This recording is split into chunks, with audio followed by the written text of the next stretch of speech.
Jogo futsal tim Telemor neve surmal ho tim Santos. Telemor recolhe pontos Baracliu husi tim Santos ho skor 5-1. Jogo futsal ba vencete al Cup ne halau iha campo futsal bebora dili iha loron senolo racing hat. Fulan junho tinan rihun rua nolo racing tolo. Enquanto evento vencete al Cup ne realiza o objetivo atualmente em lutang amizade entre jogador Sira no preparamos ba comemoração loron aniversário vencete ali badala rua nolo racing rua.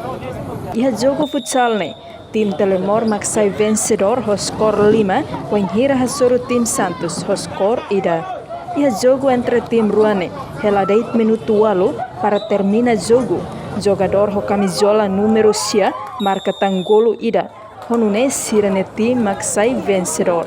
O dihala com tim Santos no tim Telemor. Se compete fila fali ia jogo tuirmai, se hasoro fali ho tim Seluk.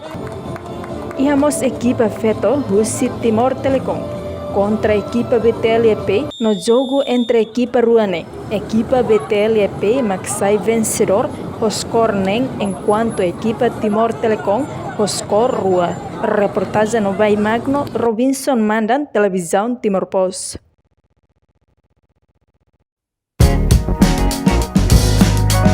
Janela Informação, Ben Roto. Atual informação atual dia Clio. Kita haluha, anehan botão subscribe, like, halo, comentário, no fahatutan ba media social hotu.